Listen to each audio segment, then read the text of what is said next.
Namaku Fajar. 3 tahun lalu, aku merantau ke kota Cirebon untuk bekerja di sebuah toko bangunan. Gajiku pas-pasan. Cukup buat makan, kirim sedikit uang ke kampung, dan bayar kos. Masalahnya, harga kos di sekitar tempat kerjaku mahal-mahal. Ada yang 1 juta per bulan. Ada yang 800.000. Sementara gajiku sendiri tidak sampai 3 juta. Aku hampir putus asa sampai seorang teman kerja bernama Ujang memberi kabar. Jar, ada kos murah banget tuh di belakang pasar Kliwon. Berapa? 300.000. Aku langsung melongo. 300.000? Serius? Iya. Kamar mandi dalam? Iya. Listrik? Gratis. Wifi? Ada. Aku tertawa. Ngaco lu? Sumpah. Malam itu juga aku berangkat melihat kos tersebut. Lokasinya berada di gang sempit yang hanya cukup dilewati 1 motor. Lampu jalan redup. Beberapa rumah terlihat tua. Di ujung gang berdiri bangunan 2 lantai yang catnya mulai mengelupas. Tulisan di depannya berbunyi, Kosan Melati. Aku mengetuk pintu pagar. Tak lama kemudian muncul seorang wanita tua berkerudung. Rambutnya memutih. Tubuhnya kurus. Matanya tajam. Mau cari kamar, Mas? Iya, Bu. Wanita itu tersenyum. Kebetulan masih ada 1. Saat masuk ke dalam, aku cukup terkejut. Kondisi kos ternyata tidak jelek. Lantainya keramik. Kamar bersih. Kasur masih layak. Kamar mandi juga bagus. Aku semakin bingung. Kenapa semurah ini? Kenapa murah sekali, Bu? Wanita tua itu diam beberapa detik. Lalu menjawab singkat. Biar cepat terisi. Entah kenapa jawabannya membuat bulu kuduku sedikit berdiri. Namun aku mengabaikannya. Aku sedang butuh tempat tinggal. Akhirnya malam itu juga aku membayar 1 bulan penuh. Sebelum pulang, wanita tua itu sempat berkata sesuatu. Kalimat yang sampai sekarang masih kuingat. Kalau nanti malam dengar suara apapun, jangan dibuka pintunya. Aku tertawa kecil. Maksudnya maling, Bu? Wanita tua itu tidak ikut tertawa. Ia hanya menatapku. Lama. Sangat lama. Sampai akhirnya menjawab. Pokoknya jangan dibuka. 2 hari kemudian aku resmi pindah. Awalnya semua terasa normal. Tetangga kamar juga ramah. Ada Beni, mahasiswa semester akhir. Ada Ridwan, karyawan minimarket. Ada Taufik, sopir travel. Mereka terlihat biasa saja. Sampai malam pertama. Sekitar pukul 11 malam. Aku sedang menonton video di ponsel. Tiba-tiba terdengar suara. Seret. Seperti kain diseret di lantai koridor. Aku menghentikan video. Suara itu terdengar lagi. Seret. Seret. Aku membuka pintu sedikit. Koridor kosong. Tidak ada siapa-siapa. Aku kembali masuk. Mungkin hanya suara tikus. Aku mencoba tidur. Namun sekitar pukul 1 dini hari. Terdengar suara lain. Tok. Tok. Tok. Ada yang mengetuk pintuku. Pelan. 3 kali. Aku bangun. Jantungku berdegup kencang. Siapa? Tidak ada jawaban. Aku mendekati pintu. Tok. Tok. Tok. Terdengar lagi. Persis dari depan kamar. Aku hampir membuka pintu. Tapi tiba-tiba teringat pesan ibu kos. Jangan dibuka. Akhirnya aku memilih diam. Setelah beberapa menit, ketukan itu berhenti. Aku menghela napas lega. Namun rasa lega itu hanya bertahan beberapa detik. Karena dari bawah celah pintu, aku melihat bayangan putih. Diam. Tidak bergerak. Seolah seseorang sedang berdiri tepat di depan kamarku.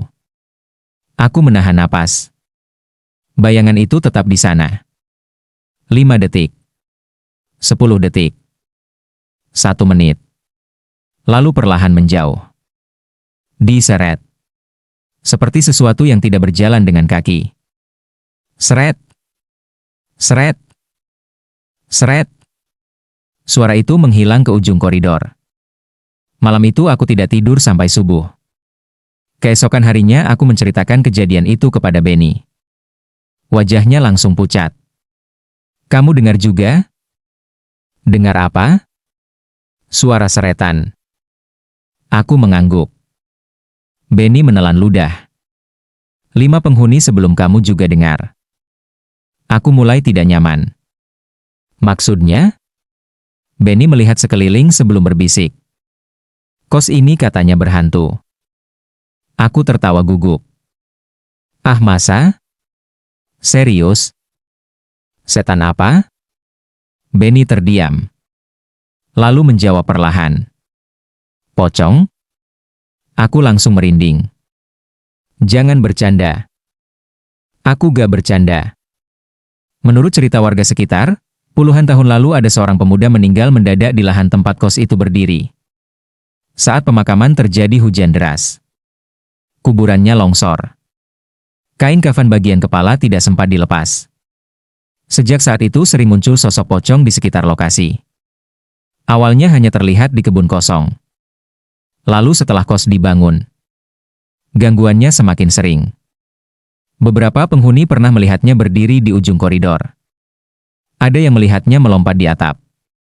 Bahkan ada yang mendengar suara tangisan dari kamar kosong lantai 2. Aku mencoba berpikir logis. Mungkin hanya cerita warga. Namun malam berikutnya, aku mulai meragukan logikaku sendiri. Karena tepat pukul 12 malam, terdengar suara loncatan. Duk! Duk!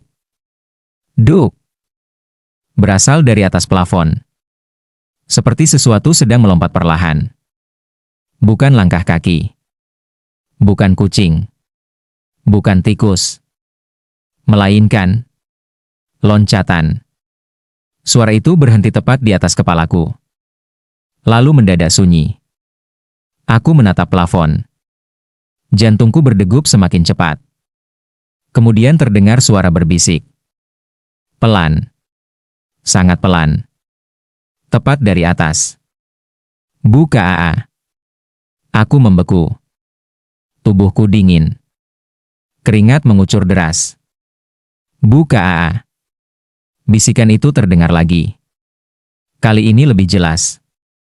Dan tepat saat itulah sesuatu jatuh di depan pintuku. Brak!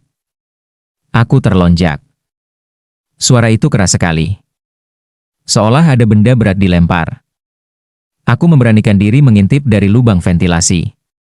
Dan apa yang kulihat membuat darahku terasa berhenti mengalir. Di koridor. Tepat di depan kamarku. Berdiri sosok putih tinggi. Tubuhnya terbungkus kain kafan kusam. Kepalanya miring. Wajahnya gelap. Dan kedua matanya menatap lurus ke arah pintuku. Sosok itu tidak bergerak. Tidak berkedip. Hanya berdiri. Menunggu. Seakan tahu aku sedang mengintip. Lalu perlahan, kepalanya bergerak. Menghadap tepat ke ventilasi tempat aku melihat. Dan dari balik kain kafan yang kotor itu terdengar suara serak. Keluar. Aku langsung jatuh terduduk. Tubuhku gemetar hebat. Malam itu menjadi awal dari teror yang jauh lebih mengerikan. Karena aku belum tahu satu hal. Pocong itu bukan sekadar penghuni lama. Ia sedang mencari sesuatu. Sesuatu yang hilang sejak puluhan tahun lalu. Dan tanpa sadar, aku akan menjadi bagian dari misteri tersebut. Malam setelah melihat sosok pocong itu, aku sama sekali tidak bisa tidur. Setiap kali memejamkan mata, bayangan wajah gelap yang menatap dari balik kafan selalu muncul di kepalaku. Menjelang subuh, suara azan dari musala dekat gang akhirnya terdengar. Aku merasa sedikit lega. Setidaknya malam sudah lewat. Atau setidaknya aku mengira begitu. Pagi harinya, aku langsung mencari Benny. Ia sedang duduk di warung kopi depan gang. Wajahnya terlihat lelah. Seolah semalaman juga tidak tidur. Gue lihat dia, kataku tanpa basa-basi. Benny langsung berhenti mengaduk kopinya. Pocong itu? Aku mengangguk. Wajah Benny langsung pucat. Dia berdiri depan kamar gue. Beberapa detik kami sama-sama diam. Lalu Benny berkata pelan. Berarti dia mulai muncul lagi. Maksudnya mulai muncul lagi? Benny melihat sekeliling sebelum mendekat. 3 bulan terakhir sebenarnya gangguan udah jarang. Terus? Sebelum kamu datang. Aku mulai tidak nyaman. Maksud lo? Gangguan biasanya muncul kalau ada penghuni baru. Bulu kuduku langsung berdiri. Hari itu aku memutuskan bertanya kepada warga sekitar. Siapa tahu ada penjelasan yang masuk akal. Namun anehnya, setiap kali aku menyebut kosan Melati, ekspresi mereka langsung berubah. Ada yang pura-pura sibuk. Ada yang langsung pergi. Ada yang hanya menjawab singkat. Sebaiknya jangan tinggal lama di sana. Kalimat itu terus berulang. Sampai akhirnya aku bertemu seorang tukang cukur tua bernama Mang Asep. Saat mendengar nama kosan Melati, ia justru tertawa kecil. Kamu penghuni baru ya? Iya, Mang. Udah lihat yang pakai kafan? Aku langsung terdiam. Mang Asep ternyata tahu. Bahkan terlalu tahu. Menurut cerita Mang Asep, sebelum menjadi kosan, tanah itu dulunya merupakan rumah tua milik seorang juragan kaya bernama Pak Darma. Pak Darma memiliki seorang anak laki-laki bernama Randy. Anak itu dikenal pendiam. Namun sangat disayangi warga. Suatu malam, Randy ditemukan meninggal secara misterius. Tubuhnya ditemukan di sumur tua belakang rumah. Tidak ada yang tahu penyebabnya. Yang lebih aneh, sebelum dimakamkan, beberapa warga mengaku melihat luka-luka aneh di tubuhnya. Seolah ia diseret sesuatu. Katanya arwahnya gak tenang, ujar Mang Asep. Lalu jadi pocong? Mang Asep mengangguk pelan. Tapi bukan itu yang bikin warga takut. Apalagi?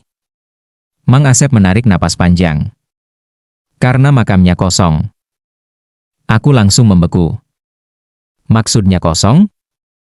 Beberapa bulan setelah dimakamkan, kuburannya dibongkar keluarga karena alasan tertentu. Terus?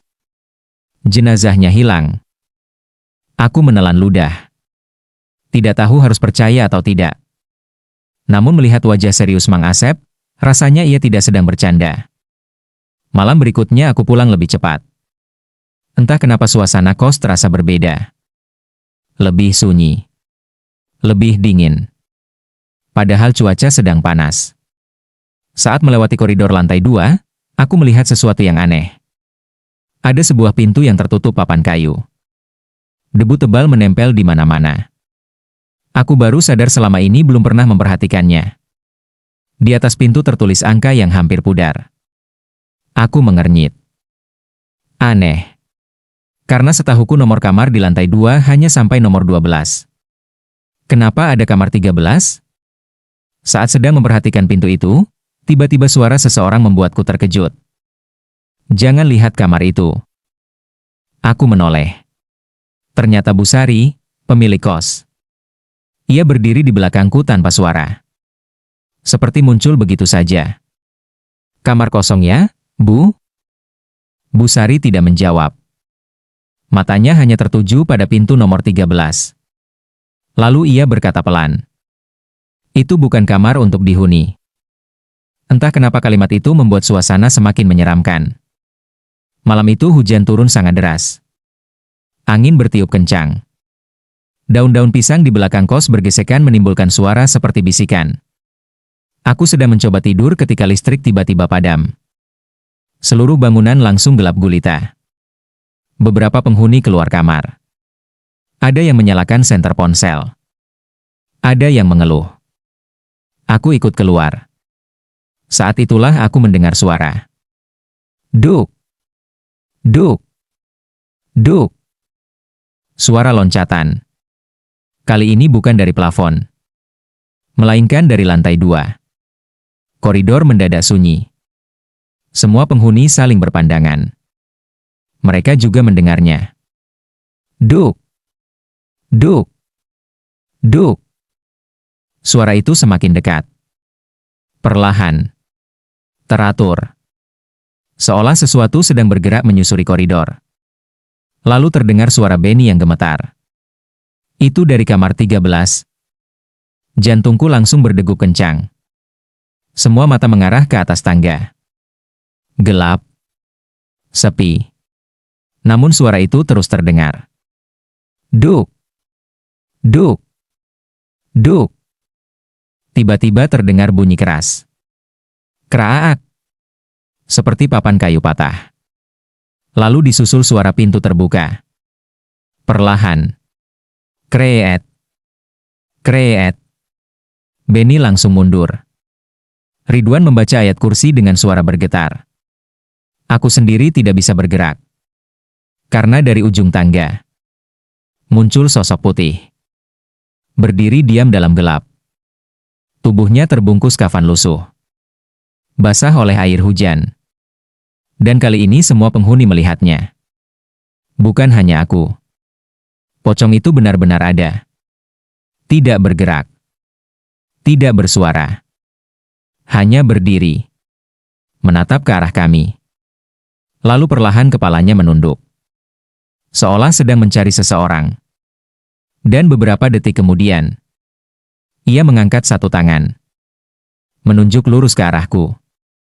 Aku langsung merasakan seluruh tubuh dingin membeku. Kenapa aku? Kenapa bukan yang lain? Dan sebelum sempat berpikir lebih jauh, pocong itu tiba-tiba melompat. Duk! 1 kali. Duk! 2 kali. Duk! 3 kali. Dengan kecepatan yang tidak masuk akal. Mendekati tangga. Mendekati kami. Mendekatiku. Lari! Teriak seseorang. Semua penghuni langsung berhamburan. Aku ikut berlari menuju kamar. Suara loncatan itu masih terdengar di belakang. Semakin dekat. Semakin cepat. Duk! Duk! Duk! Sampai akhirnya aku berhasil masuk kamar dan mengunci pintu. Brak! Sesuatu menghantam pintuku dari luar. Keras sekali. Aku menahan napas. Kemudian terdengar suara serak yang sama seperti malam sebelumnya. Tepat di depan pintu. Kembalikan? Aku membeku. Kembalikan apa? Bisikku. Tidak ada jawaban. Hanya suara napas berat. Lalu kalimat itu terdengar lagi. Lebih jelas. Lebih menyeramkan. Kembalikan kuncinya. Jantungku terasa berhenti. Kunci? Kunci apa? Aku sama sekali tidak mengerti. Namun jauh di dalam hati, aku mulai sadar. Teror ini bukan sekadar gangguan makhluk halus. Ada rahasia besar yang disembunyikan di kosan Melati. Dan rahasia itu sepertinya berhubungan dengan kamar nomor 13 yang selama ini ditutup rapat. Malam itu aku tidak tidur sama sekali. Kalimat yang diucapkan pocong itu terus terngiang di kepalaku. Kembalikan kuncinya. Aku benar-benar tidak mengerti. Kunci apa? Aku bahkan baru beberapa hari tinggal di kosan Melati. Mana mungkin aku mengambil sesuatu miliknya? Namun semakin kupikirkan, semakin terasa aneh. Kenapa pocong itu selalu mengarah kepadaku? Kenapa bukan penghuni lain? Kenapa setiap kali muncul, matanya selalu seolah mencari diriku? Pagi harinya suasana kos mendadak heboh. Beberapa penghuni berkumpul di halaman. Aku yang baru keluar kamar langsung melihat wajah mereka pucat. Ada apa? Tanyaku. Ridwan menunjuk ke arah tangga lantai 2. Aku mengikuti arah jarinya. Dan langsung merasakan bulu kuduk berdiri.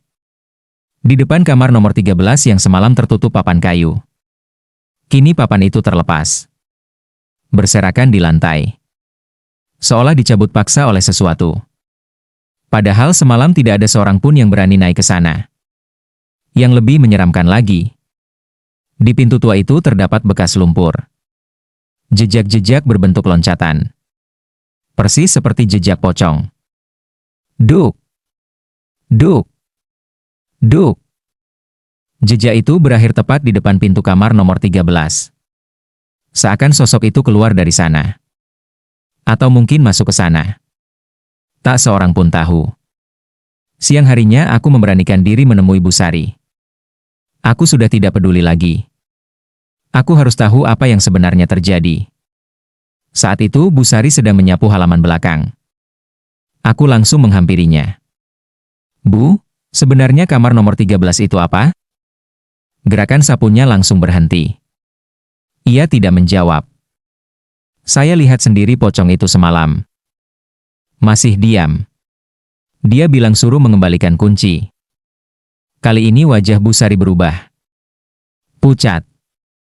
Sangat pucat. Seolah baru saja mendengar sesuatu yang tidak ingin ia dengar. Kamu yakin dia bilang begitu? Aku mengangguk. Bu Sari terlihat gelisah. Matanya berkali-kali melirik ke arah belakang kos. Ke arah semak-semak yang tumbuh liar. Dan ke arah sebuah bangunan tua yang hampir tertutup tanaman rambat. Sebuah sumur tua. Saat melihat arah pandangannya, aku langsung merasa ada sesuatu yang disembunyikan. Itu sumur apa, Bu? Bu Sari tidak menjawab. Ia justru buru-buru masuk ke dalam rumahnya. Meninggalkanku sendirian. Saat itulah aku mulai yakin. Semua ini ada hubungannya dengan sumur tua tersebut. Menjelang sore aku mengajak Benny. Awalnya ia menolak. Bahkan wajahnya langsung pucat saat mendengar rencanaku. Lu gila? Cuma lihat sumur. Justru itu yang bikin gue takut. Kenapa? Benny menelan ludah. Tempat ditemukannya Randy dulu ya di situ. Aku langsung diam. Jadi benar. Sumur itu adalah lokasi kematian anak Pak Dharma. Dan sekarang masih berdiri di belakang kos. Terbengkalai. Seolah sengaja dibiarkan. Menjelang maghrib kami akhirnya nekat mendekati sumur. Lokasinya berada di belakang bangunan kos. Tertutup pohon bambu dan semak liar. Udara di sana terasa jauh lebih dingin dibanding bagian lain. Padahal matahari belum sepenuhnya tenggelam. Burung-burung yang biasanya ramai juga tidak ada. Semuanya terasa sunyi. Tidak wajar. Saat sampai di depan sumur, aku merasakan jantung berdegup lebih cepat. Bibir sumur terbuat dari batu tua yang sudah retak-retak. Lumut hijau menempel di mana-mana. Dan yang paling aneh, mulut sumur itu ditutup rapat menggunakan plat besi tebal. Seolah ada sesuatu yang sengaja dikurung di dalamnya. Aneh banget, gumamku. Benny mengangguk. Sumpah gue gak suka tempat ini. Saat itulah mataku menangkap sesuatu. Di salah satu sisi batu sumur terdapat goresan tulisan. Tulisan yang hampir tertutup lumut. Aku membersihkannya perlahan. Lalu membaca kalimat yang muncul. Jangan pernah dibuka. Aku langsung merinding. Malamnya hujan turun lagi. Lebih deras dari sebelumnya. Angin membuat jendela bergetar. Krek! Krek! Krek! Aku sedang mencoba mengabaikan rasa takut ketika ponselku tiba-tiba bergetar. Pesan dari nomor tak dikenal. Aku membuka pesan itu. Isinya hanya satu kalimat. Sumur itu harus dibuka. Aku langsung duduk tegak. Nomornya tidak dikenal. Tidak ada foto profil. Tidak ada nama. Hanya nomor kosong. Aku mencoba menelepon balik. Tidak aktif. Beberapa detik kemudian pesan kedua masuk. Kuncinya ada di dalam. Tanganku mulai gemetar. Aku buru-buru menunjukkan pesan itu kepada Benny melalui chat. Namun saat kukirim tangkapan layar, pesan misterius tadi tiba-tiba hilang. Lenyap begitu saja. Seolah tidak pernah ada. Sekitar pukul 1 dini hari. Listrik kembali padam. Kali ini seluruh kos langsung gelap total. Tidak ada suara televisi. Tidak ada suara ponsel. Hanya suara hujan. Dan petir. Brak! Cahaya petir sesekali menerangi jendela. Aku mencoba tetap tenang. Sampai terdengar sesuatu dari luar. Duk! Duk! Duk! Suara loncatan lagi. Namun kali ini bukan di koridor. Melainkan dari belakang kos. Dekat sumur tua. Aku mencoba mengintip dari jendela. Awalnya tidak terlihat apa-apa. Hanya hujan. Lalu petir menyambar. Braak! Dalam kilatan cahaya itu, aku melihat sosok pocong berdiri di dekat sumur. Diam. Menunduk. Tubuhnya basah kuyup. Kafannya kotor penuh lumpur. Namun yang membuatku nyaris berteriak, ia tidak sendirian. Di belakangnya berdiri beberapa sosok lain. Sama-sama berpakaian kafan. Sama-sama diam.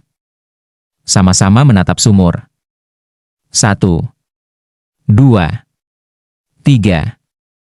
4. Lebih dari 5 sosok. Berdiri mengelilingi sumur tua. Seperti sedang melakukan sesuatu.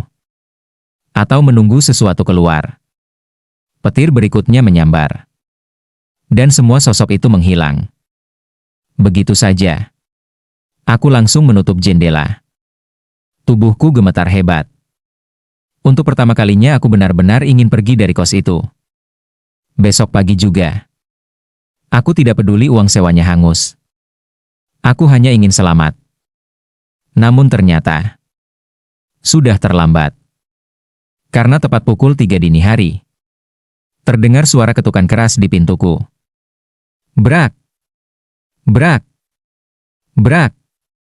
Seolah seseorang memukul dari luar. Aku menahan napas. Lalu terdengar suara yang kali ini sangat jelas. Suara laki-laki muda. Bukan suara pocong yang serak seperti sebelumnya. Melainkan suara manusia. Terdengar sedih. Terdengar putus asa.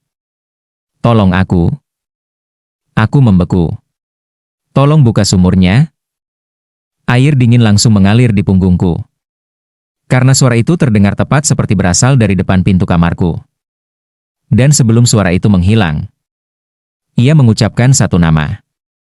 Nama yang selama ini hanya kudengar dari cerita warga. Aku. Randy? Jantungku serasa berhenti berdetak. Karena jika benar itu Randy, berarti arwah yang menghantui kos ini selama puluhan tahun masih terjebak. Dan sesuatu yang jauh lebih mengerikan mungkin sedang menunggunya di dalam sumur tua itu. Malam itu aku duduk bersandar di pintu kamar sampai azan subuh terdengar. Aku tidak berani tidur. Tidak berani membuka pintu. Bahkan tidak berani melihat ke jendela. Suara yang mengaku sebagai Randy masih terngiang jelas di telingaku. Tolong buka sumurnya. Kalau hanya pocong yang muncul, mungkin aku masih bisa berpikir itu halusinasi. Tapi sekarang semuanya terasa berbeda.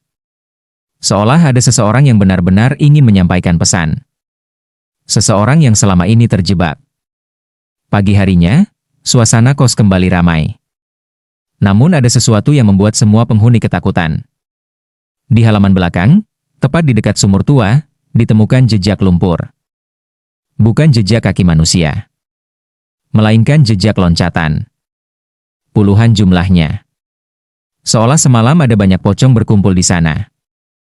Yang lebih mengerikan lagi, di tengah-tengah jejak lumpur itu terdapat sebuah benda tua. Sebuah gantungan kunci berkarat. Bentuknya sangat aneh. Mirip ukiran kepala harimau. Busari yang melihat benda itu langsung pucat. Ia bahkan hampir jatuh saat mengambilnya. Kunci ini? Bisiknya. Aku segera mendekat. Bu, kunci apa itu? Busari tidak menjawab. Ia justru menggenggam benda itu erat-erat. Lalu buru-buru membawanya masuk rumah. Aku dan Benny saling berpandangan. Semakin jelas. Busari tahu sesuatu. Dan selama ini ia menyembunyikannya. Sore harinya hujan kembali turun. Langit sejak siang memang sudah mendung. Aku duduk di warung Mang Asep. Berharap mendapat jawaban. Saat mendengar cerita tentang gantungan kunci itu, wajah Mang Asep langsung berubah serius. Lambang harimau? Aku mengangguk. Mang Asep terdiam cukup lama. Lalu berkata pelan. Dulu keluarga Pak Dharma punya ruang bawah tanah. Aku langsung memperhatikan. Ruang bawah tanah? Iya. Di mana? Mang Asep menunjuk ke arah lokasi kos. Di bawah rumah lama mereka. Menurut cerita lama yang beredar di kampung, Pak Dharma memiliki kebiasaan aneh. Ia suka menyimpan barang-barang berharga secara rahasia. Emas, dokumen, dan benda-benda pusaka keluarga. Semuanya disimpan di sebuah ruangan tersembunyi. Ruangan itu hanya bisa dibuka menggunakan satu kunci khusus. Kunci dengan lambang kepala harimau. Aku langsung teringat benda yang ditemukan pagi tadi. Jantungku berdegup lebih cepat. Jadi kunci itu? Mungkin kunci ruangan tersebut. Lalu hubungannya sama Randy? Mang Asep menggeleng. Itu yang tidak pernah diketahui warga. Malamnya aku kembali diganggu. Sekitar pukul 12 lewat. Saat sedang menonton video untuk menghilangkan rasa takut. Lampu kamar berkedip. Sekali. 2 kali. 3 kali. Lalu mati. Gelap. Aku menghela napas panjang. Pemadaman lagi. Namun kali ini suasana terasa berbeda. Terlalu sunyi. Bahkan suara hujan pun tidak ada. Saat itulah terdengar suara dari sudut kamar. Pelan. Seperti seseorang sedang menangis. Aku membeku. Suara itu berasal dari bawah tempat tidur. Tangis seorang laki-laki muda. Terisak pelan. Tubuhku langsung dingin. Aku ingin lari. Tapi kakiku seperti tidak bisa bergerak. Tangisan itu semakin jelas. Lalu perlahan berubah menjadi suara bicara. Dia bohong. Dia bohong. Dia bohong. Aku menelan ludah. Siapa? Pertanyaan itu keluar begitu saja. Beberapa detik tidak ada jawaban. Kemudian terdengar suara yang sama. Lebih jelas. Pak Dharma. Aku merasakan bulu kuduk berdiri semua. Seketika. Braaak. Petir menyambar. Lampu tiba-tiba menyala kembali. Dan tepat saat cahaya memenuhi kamar. Tangisan itu hilang. Namun ada sesuatu yang tertinggal. Di lantai. Tepat di bawah tempat tidur. Sebuah foto tua. Kusam. Basah. Seolah baru saja keluar dari tanah. Tanganku gemetar saat mengambilnya. Foto hitam putih. Menampilkan seorang pria dewasa dan seorang anak laki-laki. Anak itu tersenyum. Sedangkan pria di sampingnya tampak kaku. Di bagian belakang foto terdapat tulisan tangan yang sudah memudar. Pak Dharma dan Randy tahun 1989. Aku langsung tahu. Ini bukan kebetulan. Randy sedang mencoba memberitahuku sesuatu. Keesokan paginya aku menunjukkan foto itu kepada Benny. Wajahnya langsung pucat. Ini gak mungkin. Kenapa? Foto beginian harusnya gak ada. Maksudnya? Benny menunjuk bagian belakang foto. Rumah lama Pak Dharma terbakar tahun 1995. Aku mengernyit. Lalu, semua foto keluarga katanya ikut terbakar. Aku menatap foto itu lagi. Kalau begitu, dari mana asal foto ini?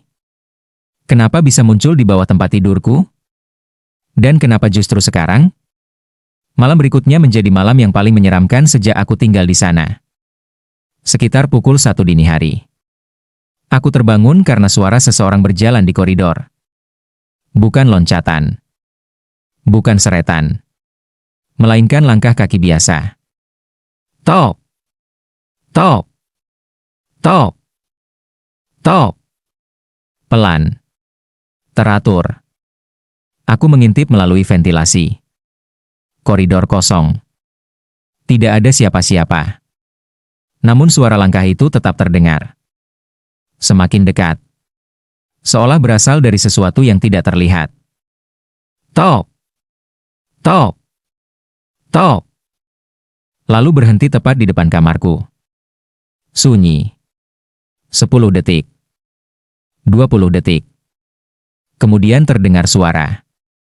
Suara laki-laki tua. Parau. Penuh amarah. Jangan percaya Randy. Aku langsung membeku. Jantungku berdebar keras. Dia yang membuka pintu. Suara itu terdengar lagi. Lebih dekat. Tepat di balik pintu. Dia yang membuat semuanya terjadi. Aku tidak berani bergerak. Tidak berani bernapas keras. Lalu suara itu menghilang. Digantikan suara lain. Suara yang sudah kukenal. Suara Randy. Dia bohong. Beraak. Pintu kamarku bergetar keras. Seolah ada dua kekuatan yang sedang berebut dari luar. Satu ingin masuk. Satu lagi ingin memperingatkanku. Dan untuk pertama kalinya aku mulai menyadari sesuatu. Mungkin selama ini kami salah. Mungkin Randy bukan sosok yang menakutkan. Mungkin ia bukan sumber teror sebenarnya. Karena semakin banyak petunjuk yang muncul, semakin jelas bahwa ada seseorang lain di balik semua kejadian ini.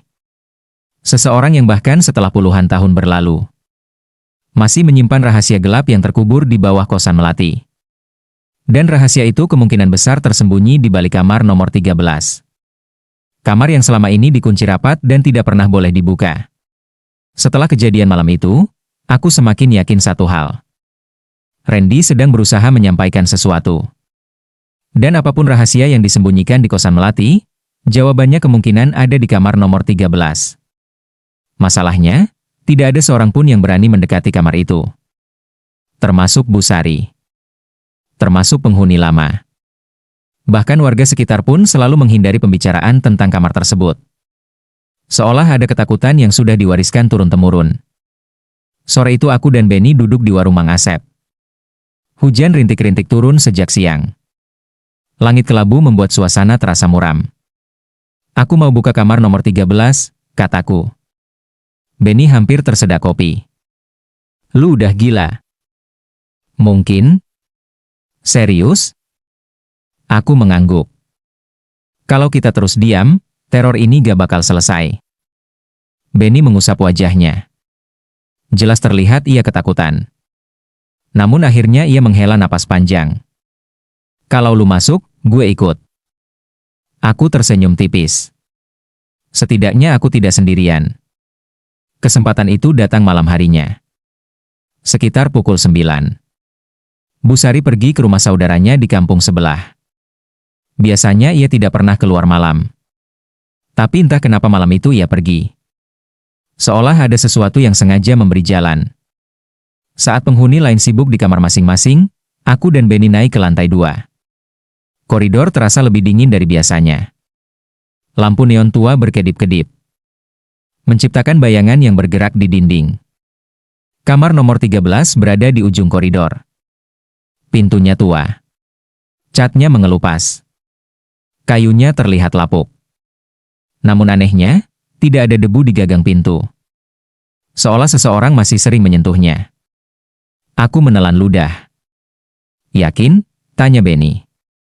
Gak. Lalu, kita tetap masuk. Pintu ternyata tidak terkunci. Saat kudorong perlahan. Kreet. Suara engsel tua menggema di koridor. Bau lembab langsung menyeruak keluar. Bau tanah basah. Dan sesuatu yang sudah lama membusuk. Aku menyalakan senter ponsel. Cahayanya menyapu ruangan. Kamar itu kosong. Tidak ada kasur. Tidak ada lemari. Tidak ada perabot. Hanya ruangan tua yang dipenuhi sarang laba-laba. Namun ada satu hal yang langsung menarik perhatian kami. Di tengah lantai terdapat simbol aneh. Digambar menggunakan cat merah yang sudah memudar. Bentuknya seperti lingkaran dengan berbagai tulisan kuno di sekelilingnya. Ini apa? Bisik Benny.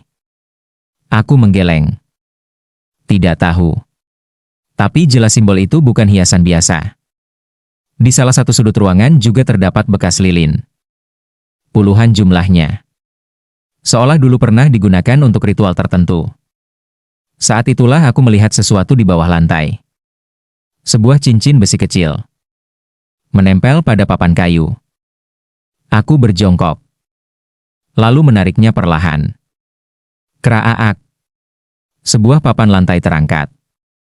Di bawahnya terdapat rongga gelap.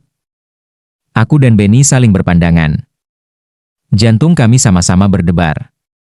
Dengan senter di tangan, aku menyorot ke dalam. Dan yang kulihat membuat tenggorokanku kering. Ada tangga. Tangga batu yang mengarah ke bawah tanah. Demi Allah, bisik Benny. Tangannya mulai gemetar. Ternyata cerita Mang Asep benar. Memang ada ruangan rahasia di bawah rumah lama Pak Dharma. Dan aksesnya tersembunyi di kamar nomor 13. Udara dingin keluar dari bawah. Membawa aroma tanah dan kelembapan. Seperti udara dari tempat yang sudah puluhan tahun tidak dibuka. Apa kita turun? Tanya Benny. Aku sebenarnya ingin menjawab tidak. Tapi rasa penasaran sudah terlalu besar. Akhirnya aku mengangguk. Pelan. Tangga itu cukup panjang. Sekitar 20 anak tangga. Semakin turun, udara semakin dingin. Suasana semakin sunyi. Bahkan suara kendaraan dari luar tidak terdengar lagi. Hanya suara langkah kaki kami. Tok! Tok! Tok! Saat sampai di bawah, kami menemukan sebuah lorong sempit. Dindingnya terbuat dari batu bata tua. Beberapa bagian sudah ditumbuhi lumut. Dan di ujung lorong terdapat pintu besi besar. Pintu yang terlihat sangat tua. Di bagian tengahnya terdapat lubang kunci. Bentuknya persis seperti kepala harimau. Aku langsung teringat gantungan kunci yang ditemukan dekat sumur. Jantungku berdegup kencang. Berarti ini dia. Pintu yang selama ini disembunyikan. Namun sebelum kami sempat mendekat, terdengar suara. Pelan. Seperti seseorang sedang bernapas. Hahaha. Hahaha. Aku menyorotkan senter ke sekeliling. Kosong. Tidak ada siapa-siapa. Tapi suara itu tetap terdengar. Hahaha. Hahaha. Semakin jelas. Semakin dekat. Lalu tiba-tiba Benny menarik lenganku. Jar. Aku menoleh. Wajahnya pucat seperti mayat. Ada yang berdiri di belakang lu. Tubuhku langsung membeku. Perlahan aku membalikkan badan. Dan darahku serasa berhenti mengalir. Di ujung lorong, berdiri sosok pocong. Kafannya penuh lumpur. Wajahnya masih gelap. Namun kali ini aku bisa melihat matanya dengan jelas. Mata itu tidak terlihat marah. Tidak terlihat menyeramkan. Justru terlihat sedih. Sangat sedih. Pocong itu perlahan mengangkat tangannya. Lalu menunjuk ke arah pintu besi. Seolah meminta kami membukanya. Kemudian suara yang selama ini hanya terdengar samar akhirnya terdengar jelas. Aku dikurung. Aku dan Benny langsung merinding. Karena suara itu bukan berasal dari luar. Melainkan langsung terdengar di dalam kepala kami. Aku tidak pernah keluar dari sumur. Jantungku berdegup semakin cepat. Apa maksudnya? Bukankah Randy ditemukan meninggal di sumur? Lalu kenapa ia berkata tidak pernah keluar? Sebelum sempat bertanya, pocong itu kembali berbicara. Dan kalimat berikutnya membuat dunia seolah berhenti berputar. Yang dikubur bukan aku. Aku dan Benny langsung membeku. Tidak mampu berkata apa-apa.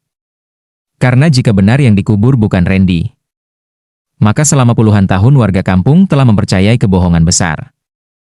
Dan seseorang telah menyembunyikan kebenaran mengerikan di balik kematian anak Pak Dharma. Tepat di bawah kosan Melati. Tepat di balik pintu besi berkunci kepala harimau itu. Aku dan Benny masih berdiri kaku di lorong bawah tanah. Ucapan pocong itu terus terngiang di kepala. Yang dikubur bukan aku. Kalimat itu jauh lebih menyeramkan daripada semua teror yang kami alami selama ini. Karena kalau benar yang dikubur bukan Randy, Berarti selama puluhan tahun ada sebuah kebohongan besar yang ditutupi rapat-rapat. Dan seseorang sengaja memastikan kebenaran itu tidak pernah terungkap. Saat aku memberanikan diri melihat lagi ke ujung lorong, sosok pocong itu sudah tidak ada. Hilang begitu saja. Yang tersisa hanya udara dingin dan kesunyian yang membuat napas terasa berat. Kita balik aja, Jar. Suara Benny terdengar gemetar. Aku memahami ketakutannya. Jujur saja, aku juga ingin kabur. Masalahnya, rasa penasaran sudah terlalu dalam. Kami sudah sampai sejauh ini. Kalau sekarang mundur, mungkin kami tidak akan pernah tahu apa yang sebenarnya terjadi. Aku menggeleng. Kita lihat dulu. Benny mengusap wajahnya dengan kedua tangan. Jelas ia menyesal ikut denganku. Tapi akhirnya ia tetap mengikuti. Kami mendekati pintu besi tua itu. Semakin dekat, semakin terlihat jelas bahwa pintu tersebut sudah sangat tua. Karat menempel hampir di seluruh permukaannya. Namun yang aneh, lubang kuncinya terlihat jauh lebih bersih.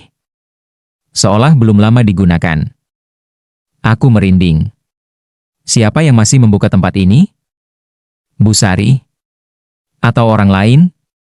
Saat aku menyentuh gagang pintu, udara di lorong tiba-tiba berubah lebih dingin.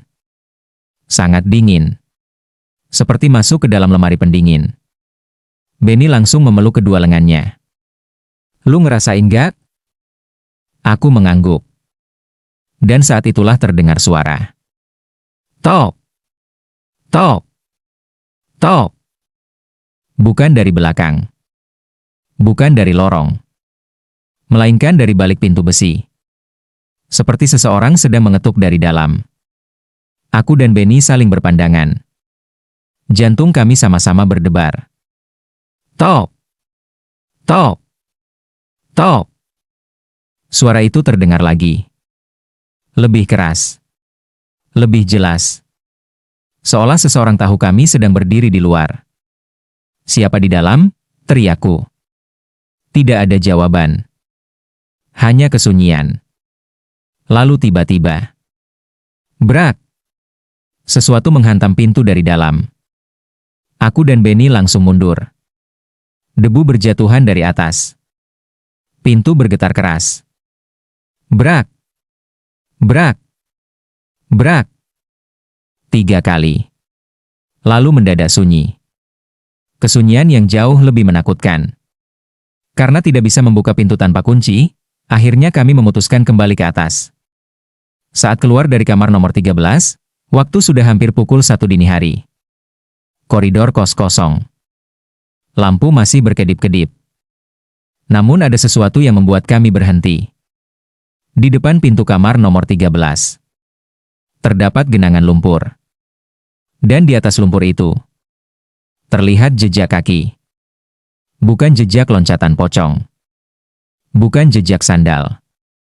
Melainkan jejak kaki manusia. Kaki telanjang. Basah. Seolah seseorang baru saja keluar dari kamar tersebut. Padahal selama 1 jam terakhir kami berada di dalam. Dan tidak ada orang lain yang masuk. Keesokan harinya aku memutuskan menemui Bu Sari secara langsung. Tidak peduli ia marah atau tidak. Saat itu ia sedang duduk di teras rumah.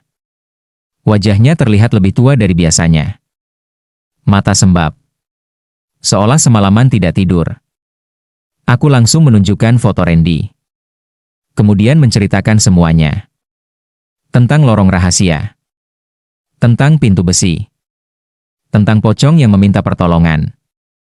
Dan tentang kalimat terakhirnya. Yang dikubur bukan aku. Saat mendengar itu, tangan Bu Sari langsung gemetar. Air matanya tiba-tiba jatuh. Aku dan Benny saling berpandangan. Untuk pertama kalinya. Wanita itu menangis. Aku capek menyimpan semuanya. Suara Bu Sari pelan. Sangat pelan. Seolah beban yang dipikulnya selama puluhan tahun akhirnya mulai runtuh. Bu, sebenarnya apa yang terjadi? Bu Sari menutup wajahnya. Lalu mulai bercerita. Cerita yang selama ini tidak pernah diketahui siapapun. Puluhan tahun lalu, Bu Sari bekerja sebagai pembantu di rumah Pak Dharma. Saat itu usianya masih sekitar 20 tahun. Ia mengenal Randy dengan baik. Menurutnya, Randy adalah anak baik. Pendiam. Ramah. Tidak pernah membuat masalah. Namun hubungan Randy dengan ayahnya tidak pernah harmonis. Pak Dharma dikenal keras. Sangat keras. Terlalu terobsesi dengan harta warisan keluarga. Bahkan lebih mencintai benda-benda pusaka dibanding anaknya sendiri. Suatu malam, terjadi pertengkaran besar antara mereka. Bu Sari mendengarnya sendiri. Meski tidak tahu isi lengkapnya. Yang ia ingat hanya satu kalimat dari Randy. Kalau orang-orang tahu isi ruang bawah tanah itu, ayah akan masuk penjara. Aku dan Benny langsung merinding. Masuk penjara? Berarti ada sesuatu yang sangat serius disembunyikan di ruang bawah tanah itu. 2 hari setelah pertengkaran tersebut, Randy menghilang. Lalu ditemukan meninggal di sumur belakang rumah. Kasusnya langsung ditutup. Warga menerima cerita bahwa Randy terpeleset dan jatuh ke sumur. Tidak ada penyelidikan lebih lanjut. Tidak ada yang berani mempertanyakan. Karena saat itu Pak Dharma sangat berpengaruh. Namun Bu Sari mengaku melihat sesuatu yang tidak pernah ia ceritakan kepada siapapun. Malam sebelum jasad Randy ditemukan, ia melihat Pak Dharma membawa karung besar menuju kamar nomor 13. Sendirian. Dalam keadaan panik. Dan karung itu meneteskan darah. Aku merasakan tenggorokan mengering. Benny bahkan sudah pucat seperti mayat. Semua potongan cerita mulai tersusun. Dan arahnya semakin mengerikan. Bu? Kataku pelan. Apa yang ada di balik pintu besi itu? Bu Sari menggeleng perlahan. Aku tidak pernah masuk. Lalu kuncinya? Bu Sari mengeluarkan sesuatu dari sakunya. Sebuah kunci tua berwarna hitam. Dengan kepala berbentuk harimau. Kunci yang selama ini dicari oleh pocong itu. Kunci ini sudah puluhan tahun aku simpan. Jantungku langsung berdegup kencang. Karena akhirnya kami memiliki cara untuk membuka pintu tersebut. Namun sebelum menyerahkannya, Bu Sari mengatakan sesuatu yang membuat suasana menjadi jauh lebih menyeramkan. Dulu Pak Dharma pernah bilang. Apa? Bu Sari menatap kami dengan mata yang masih basah. Lalu berbisik. Kalau pintu itu terbuka, semua yang ada di dalam akan ikut keluar. Angin tiba-tiba berembus kencang. Daun-daun di halaman bergoyang. Dan dari arah belakang kos, terdengar suara loncatan. Duk! Duk! Duk! Seolah seseorang sedang menunggu. Menunggu pintu itu akhirnya dibuka setelah terkunci selama puluhan tahun. Dan entah kenapa, aku merasa apa yang menunggu di balik pintu besi itu bukan hanya satu arwah, melainkan sesuatu yang jauh lebih mengerikan. Malam itu hujan turun sangat deras. Petir menyambar berkali-kali di langit kota Cirebon. Seolah alam sendiri sedang memperingatkan kami untuk tidak melanjutkan. Namun semuanya sudah terlanjur. Kunci kepala harimau kini ada di tanganku. Dan jawaban yang selama ini dicari mungkin berada di balik pintu besi tua itu. Aku, Benny, dan Bu Sari akhirnya sepakat. Pintu harus dibuka. Bukan karena penasaran. Tapi karena teror di kosan Melati semakin menjadi-jadi. Kalau rahasia ini tidak diselesaikan, mungkin tidak akan ada yang bisa hidup tenang di sana. Sekitar pukul 11 malam kami berkumpul di kamar nomor 13. Bu Sari membawa tasbih. Benny membawa senter cadangan. Sedangkan aku menggenggam kunci harimau dengan tangan yang berkeringat dingin. Begitu papan lantai dibuka kembali, udara dingin langsung menyembur dari bawah. Sama seperti malam sebelumnya. Lorong bawah tanah terasa lebih menyeramkan sekarang. Karena kali ini kami tahu. Ada sesuatu yang menunggu di ujung sana. Kami menuruni tangga perlahan. Setiap langkah terasa berat. Jantungku berdetak sangat keras. Bahkan suara napasku sendiri terdengar jelas. Saat sampai di depan pintu besi, kami berhenti. Semua diam. Tidak ada yang berbicara. Hanya suara tetesan air dari dinding lorong. Tik. Tik. Tik. Aku memasukkan kunci ke lubang berbentuk kepala harimau. Anehnya, Kunci itu langsung pas. Seolah memang dibuat khusus untuk pintu tersebut. Aku menelan ludah. Lalu memutarnya perlahan. Klik. Suara kecil itu terdengar seperti ledakan di tengah kesunyian. Kunci terbuka. Saat gagang pintu kutarik. Kraraak. Suara besi tua bergesekan menggema ke seluruh lorong. Bau busuk langsung keluar dari dalam. Bau yang sulit dijelaskan.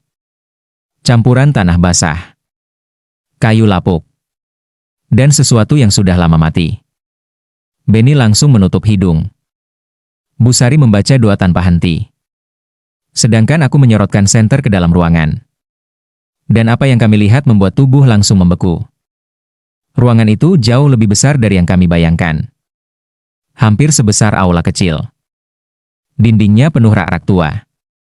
Di atas rak terdapat berbagai benda antik. Patung, kotak kayu, guci kuno, dan tumpukan dokumen yang sudah menguning. Namun yang membuat kami benar-benar ketakutan adalah bagian tengah ruangan. Di sana berdiri beberapa tiang kayu besar. Dan pada setiap tiang tergantung kain kafan yang sudah kusam. Persis seperti pakaian pocong. Jumlahnya lebih dari 10. Astaga! Suara Benny nyaris tidak terdengar. Aku sendiri tidak sanggup berkata apa-apa. Ruangan ini terasa sangat salah. Sangat tidak wajar. Seolah menyimpan energi buruk selama puluhan tahun. Lalu senterku menyorot ke arah lantai. Dan aku melihat sesuatu yang membuat lutut hampir lemas. Tulang. Berserakan di berbagai sudut ruangan. Tulang manusia. Ada tengkorak. Ada tulang tangan. Ada tulang kaki. Sebagian bahkan masih terbungkus sisa kain yang sudah membusuk. Bu Sari langsung menangis. Benny mundur beberapa langkah. Sedangkan aku merasakan darah seperti menghilang dari wajah. Ternyata ruang bawah tanah ini bukan sekadar tempat penyimpanan. Tempat ini seperti kuburan rahasia. Di salah satu meja tua, kami menemukan buku besar berdebu. Sampulnya hampir hancur.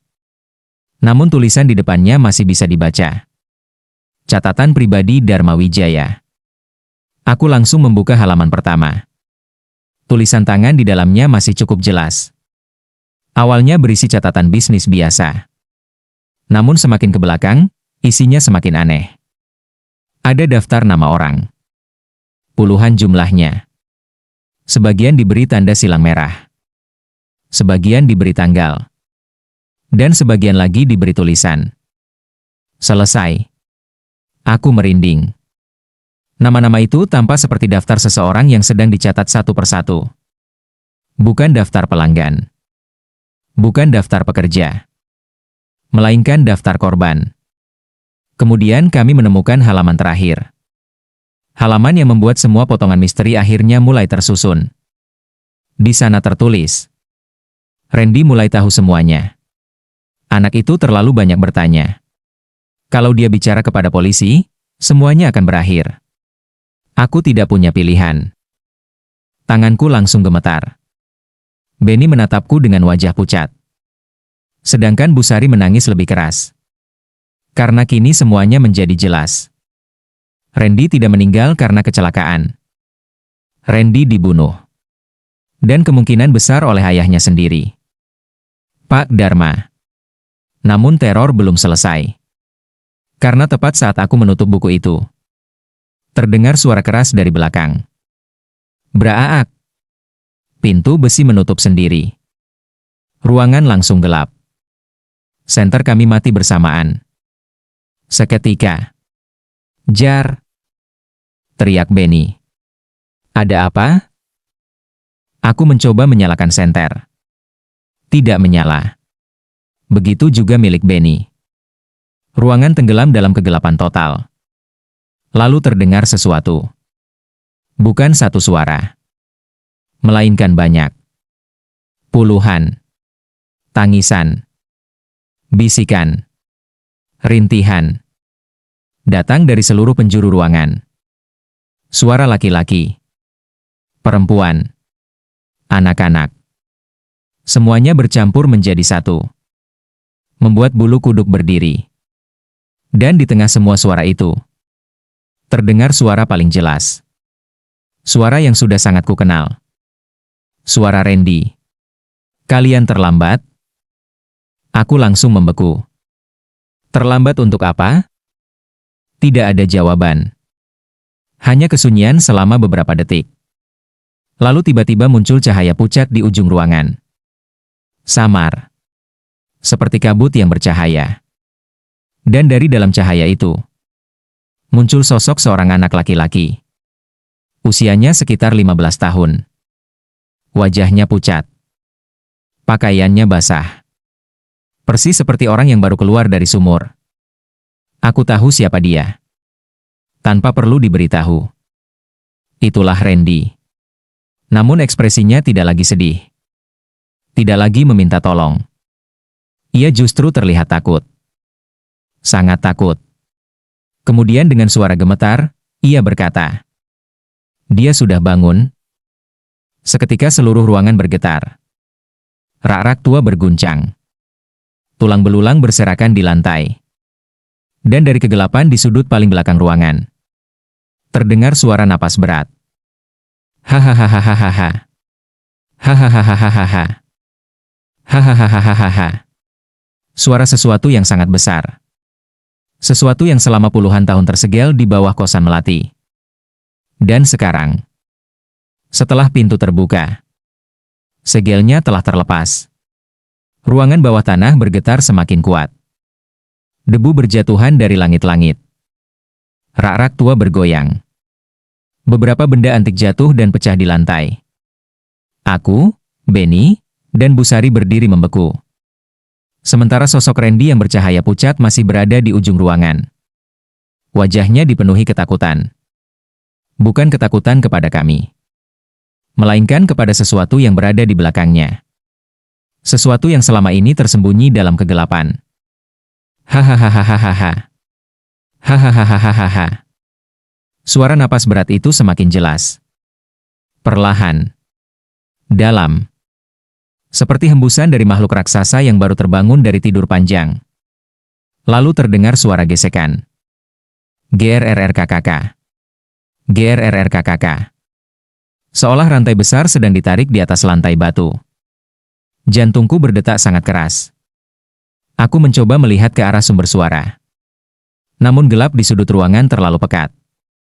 Seolah cahaya tidak mampu masuk ke sana. Kemudian sesuatu bergerak. Perlahan. Keluar dari bayangan. Dan apa yang muncul membuat kami semua mundur beberapa langkah. Itu bukan manusia. Bukan pocong. Bukan pula sosok yang pernah kulihat sebelumnya. Tubuhnya tinggi dan kurus. Kulitnya hitam kusam seperti arang basah. Matanya merah menyala. Di seluruh tubuhnya melilit rantai-rantai tua yang berkarat. Rantai itu tertanam ke dalam kulitnya. Seolah sengaja dipasang untuk mengurungnya. Mulutnya terbuka lebar. Memperlihatkan deretan gigi yang tidak normal. Namun yang paling mengerikan, di dadanya terdapat puluhan bekas telapak tangan berwarna hitam. Seperti jejak orang-orang yang pernah menyentuhnya. Atau mungkin menjadi korbannya. Busari langsung jatuh terduduk. Astagfirullah. Air matanya mengalir deras. Wajahnya pucat seperti mayat. Apa itu, Bu? Tanyaku. Dengan suara bergetar, Busari menjawab. Dulu orang-orang tua kampung pernah membicarakannya. Apa? Makhluk penjaga pesugihan. Aku langsung merinding. Menurut cerita yang pernah didengar Busari saat masih muda, keluarga Dharma bukan kaya karena usaha semata. Ada rumor yang sudah lama beredar. Rumor yang tidak pernah berani dibahas terang-terangan. Konon leluhur keluarga mereka pernah membuat perjanjian gelap demi kekayaan. Sebagai imbalannya, harus ada tumbal yang diberikan secara berkala. Aku dan Benny saling berpandangan. Potongan-potongan misteri mulai tersusun. Daftar nama dalam buku. Tulang belulang. Korban yang hilang. Semuanya mulai masuk akal. Dengan cara yang sangat mengerikan. Makhluk itu terus melangkah maju. Rantai di tubuhnya berbunyi nyaring. Klang, klang, klang. Anehnya, setiap kali melangkah, lantai batu di bawahnya menghitam. Seolah sesuatu yang mati mengikuti jejaknya. Randy mundur beberapa langkah. Wajahnya penuh ketakutan. Lalu ia memandang kami. Dia bukan yang membunuhku. Aku terkejut. Apa? Dia hanya mengambil yang tersisa. Kalimat itu membuat bulu kuduku berdiri. Kalau begitu, Pak Dharma bukan pelaku utama? Atau setidaknya bukan satu-satunya? Tiba-tiba cahaya petir menyambar dari celah ventilasi atas. Braak. Untuk sepersekian detik ruangan menjadi terang. Dan saat itulah aku melihat sesuatu di belakang makhluk itu. Puluhan bayangan manusia. Berdiri. Diam. Memandang kami. Wajah mereka kosong. Tubuh mereka samar seperti kabut. Mereka terlihat seperti arwah-arwah yang terjebak. Korban-korban yang namanya tercatat dalam buku Pak Dharma. Dan mereka semua seolah mengikuti makhluk tersebut. Seperti tawanan yang tidak bisa pergi. Kemudian terdengar suara lain. Bukan dari makhluk itu. Melainkan dari belakang kami. Suara laki-laki tua. Kalian tidak seharusnya membuka pintu itu. Aku langsung menoleh. Dan darahku terasa dingin. Di dekat pintu besi berdiri sosok seorang pria tua. Tubuhnya samar. Wajahnya pucat. Mengenakan pakaian zaman dulu. Aku langsung mengenalinya dari foto yang kutemukan. Pak Dharma. Atau lebih tepatnya, arwah Pak Dharma. Wajahnya penuh penyesalan. Tidak seperti sosok jahat yang kubayangkan. Ia terlihat lelah. Sangat lelah. Seolah menanggung beban selama puluhan tahun. Kamu? Kata Randy dengan marah. Pak Dharma menunduk. Ayah mencoba menghentikannya. Ayah terlambat. Teriak Randy. Suara itu menggema ke seluruh ruangan. Untuk pertama kalinya aku melihat kemarahan yang selama ini dipendam Randy. Dan perlahan kebenaran mulai terungkap. Ternyata bertahun-tahun lalu, Pak Dharma menemukan rahasia gelap keluarganya. Rahasia tentang perjanjian yang diwariskan turun-temurun. Saat menyadari banyak orang menjadi korban, ia berusaha menghentikannya. Namun saat itu sudah terlambat. Makhluk yang terikat pada keluarga mereka sudah terlalu kuat. Randy tanpa sengaja mengetahui semuanya. Dan mencoba melapor kepada pihak berwajib. Malam itulah tragedi terjadi. Makhluk tersebut mengambil Randy. Bukan Pak Dharma. Pak Dharma hanya menemukan tubuh anaknya setelah semuanya terlambat. Karena takut rahasia keluarga terbongkar, ia menyembunyikan sebagian kebenaran. Keputusan yang kemudian menjadi penyesalan terbesarnya. Ayah mengubur kebohongan, kata Randy. Dan kebohongan itu membuat aku terjebak. Pak Dharma menutup wajahnya. Air mata hitam mengalir dari matanya. Ayah minta maaf. Suasana menjadi sunyi. Mencekam. Sedih. Namun kesedihan itu tidak berlangsung lama. Karena makhluk berantai itu tiba-tiba mengangkat kepalanya. Lalu menatap kami satu persatu. Matanya menyala lebih terang. Rantai di tubuhnya mulai putus. Klang!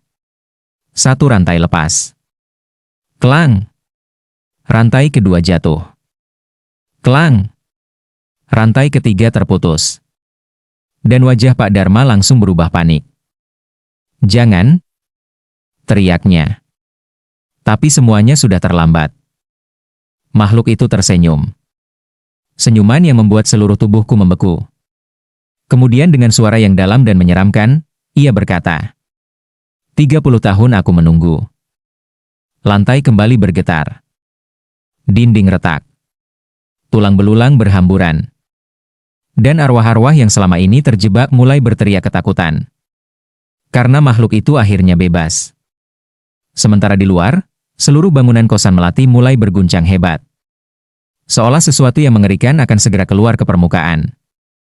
Dan untuk pertama kalinya, Aku menyadari bahwa teror pocong hanyalah permulaan. Ancaman sebenarnya baru saja bangkit dari bawah tanah.